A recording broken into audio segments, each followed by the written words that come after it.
O verbo haver e o verbo tener são os dois verbos mais difíceis para os brasileiros. Isso porque em espanhol eles possuem usualidades diferentes, onde no português a gente só fala ter, ter, ter, ter, e em algumas ocasiões em espanhol vai ser o verbo haver.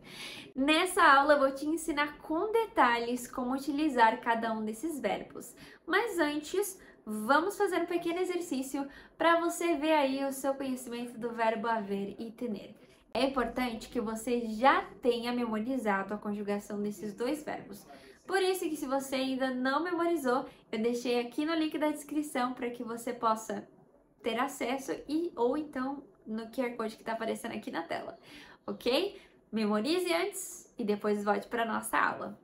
Vamos lá, tenho aqui 10 frases onde você vai colocar se seria o verbo haver ou o verbo tener. Então, responde aí no seu caderno, deixa aí bem salvo a sua resposta, porque no final você vai comparar as respostas e vai ver o que você acertou e o que você errou. Vamos para a nossa aula e o primeiro verbo que nós vamos ver é o verbo haver. E o verbo haver, ele é utilizado como um verbo auxiliar, ou seja, isso é muito utilizado no espanhol, nós chamamos de tempo composto.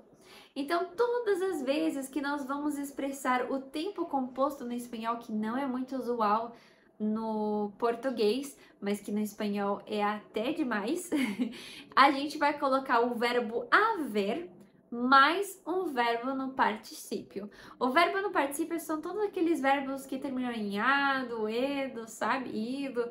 Esses são os verbos no particípio. Por exemplo, temos duas frases aqui. Yo he comido. Então, olha só a importância de você memorizar a conjugação do verbo haver. Ellos han estudiado. Tem aqui a conjugação do verbo haver para você utilizar no tempo composto.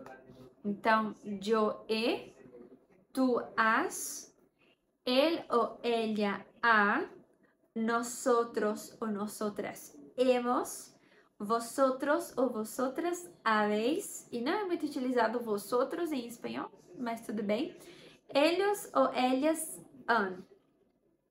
Por exemplo, como que nós vamos utilizar isso na prática?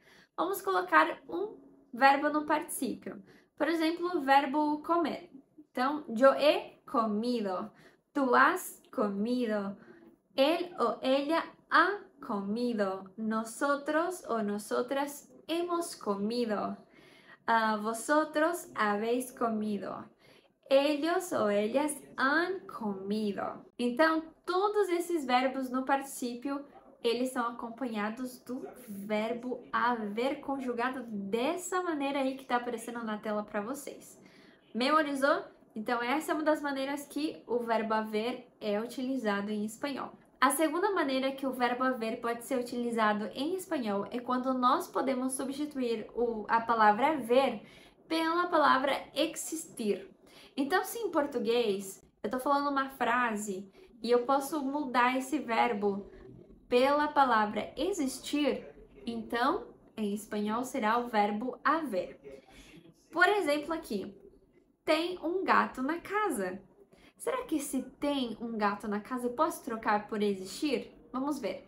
Existe um gato na casa. Eu posso. Então, se eu posso, é o verbo haver. Por isso que ficaria hay un gato en la casa. E isso é muito interessante que a palavra hay é aquele nosso há ou existe em português. Então, por isso que é hay. Então, hay un gato en la casa. Para a segunda frase, tinha muitas pessoas na festa. Será que eu posso trocar para o verbo existir? Existia muitas pessoas na festa. Eu posso. Então, é o verbo haver. Havia muitas pessoas em la fiesta. Vai anotando aí, memoriza aí na cachola, porque no final a gente vai ver de novo aquele mesmo exercício.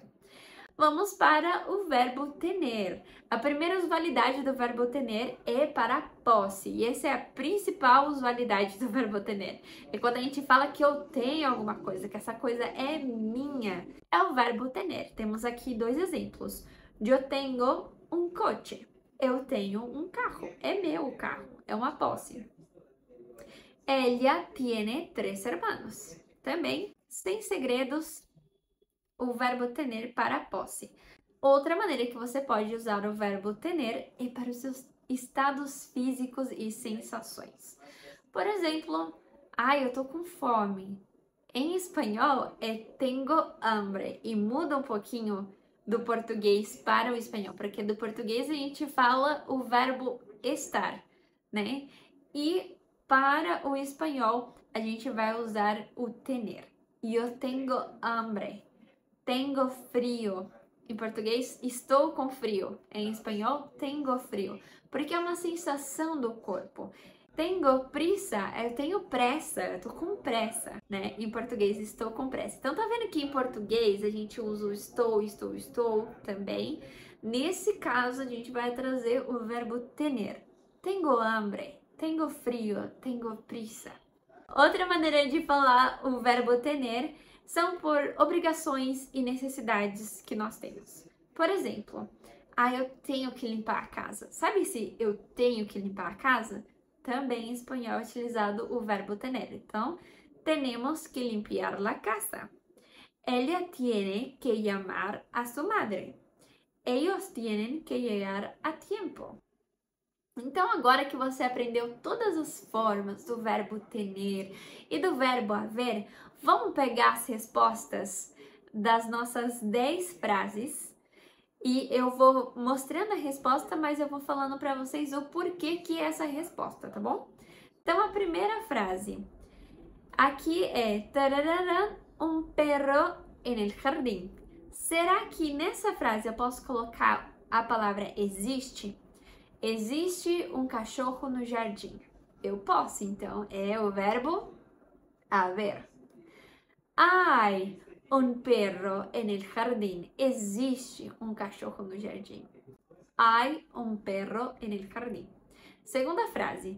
Yo, tararara, un libro nuevo que me lo compré. Yo tengo un libro nuevo que me lo compré. Terceira frase. Tararara, muitas personas en la fiesta. E aí que tá. Eu posso trocar pela palavra existe? Posso, então é o verbo haver. Había muchas personas en la fiesta. E pode ser hay muchas personas en la fiesta. Não há problema. Ok? Ó, não há problema. Tá aí outra maneira de colocar o verbo haver. Que em português seria não tem problema ou sem problemas. Em espanhol seria não existe problemas, porque a gente pode trocar esse não tem problema, não existe problema, por isso que é o verbo haver. Não há problema. Olha só, a gente usando em contextos reais. Esse 4, ele tá um pouco confuso, porque ele pode ser tanto o verbo tener como o verbo haver também. Eu vou mostrar para vocês. Una reunião mañana parece que é uma responsabilidade. Então, eu poderia falar tengo una reunião mañana. Mas como eu não coloquei nenhum pronome, então a gente vai usar o verbo haver, que seria a mesma coisa do português de haverá uma reunião amanhã. Mas se você colocou tengo una reunião mañana, está bem, tá certo. Você pensou na lógica correta, tá bom? Então aqui, habrá una reunião mañana. Vamos para a frase número 5. Ella, tararara, 25 anos. Essa aqui eu acho que vocês tiraram de letra. Essa aqui é ella tiene 25 anos. Porque é a idade dela, é a idade que ela possui. Então, por isso que é o verbo tener. A frase número 6. Yo, tararara, terminado mi tarea. E aí, ó, é que tá. Se tem um verbo no particípio, que nesse caso é o verbo terminado, então a gente vai utilizar o verbo haver, lembrando daquelas conjugações. Então seria yo he terminado mi tarea. Vamos para a frase número 7. Tu, tararana, quer estudar para o exame. Dessa vez a gente tem um pronome e a gente tem uma responsabilidade. Se tem uma responsabilidade aí, é porque é o verbo tener. Então, tu tienes que estudiar para el examen. Nosotros, tararara, hambre después de la clase. O que a gente falou? Que hambre é um estado físico e estado físico a gente vai colocar o verbo tener. Nosotros tenemos hambre después de la clase. O número 9. Nosotros tararán salido cuando empezó a llover. Temos aí um verbo no particípio. Verbo no particípio, usamos o verbo haber. Então, nosotros habíamos salido cuando empezó a llover. Poderia ser, nosotros hemos salido cuando empezó a llover también. Não é problema. Está bem? Ok, número 10, a última questão. Ellos, tararara, miedo de la oscuridad. Medo é uma sensação física, por isso que é o verbo tener. Ellos tienen miedo de la oscuridad. E aí, vocês conseguiram comparar como que foi a resposta de vocês? Como que foi a resposta agora? Se vocês quiserem, daqui uma semana, pega esse exercício de novo, faça para você revisar, para você ver se você realmente aprendeu, se isso fixou. Aí, se teve alguns errinhos, coloca aí no vídeo, na parte que eu ensino isso, para você ter isso dentro de você, como utilizar o verbo haver e o verbo tener. Então, vamos aqui recapitular as frases. Hay un perro en el jardín. Yo tengo un libro nuevo que me lo compré. Había muchas personas en la fiesta. Habrá una reunión mañana. También puede ser yo tengo la reunión mañana, no hay problema. Ella tiene 25 años. Yo he terminado mi tarea. Tú tienes que estudiar para el examen. Nosotros tenemos hambre después de la clase. Nosotros habíamos salido cuando empezó a llover. Ellos tienen miedo de la oscuridad. Se vocês têm dificuldade em alguma gramática do espanhol que vocês gostariam de aprender, deixa aqui nos comentários para que eu possa preparar uma aula para vocês ensinando sobre isso, tá bom? Se você ficou até o final desse vídeo, provavelmente porque você quer aprender espanhol, não é mesmo? E se você quer tirar de uma vez por todas da sua lista o espanhol, eu quero te oferecer uma aula experimental de conversação para que você possa praticar o espanhol de maneira natural. É só clicar no link aqui na descrição, entrar em contato com a gente pelo WhatsApp ou então acessar o QR Code que está aparecendo aqui na tela. Tudo bem? Então eu vejo vocês na nossa aula experimental de espanhol. Besitos e hasta luego!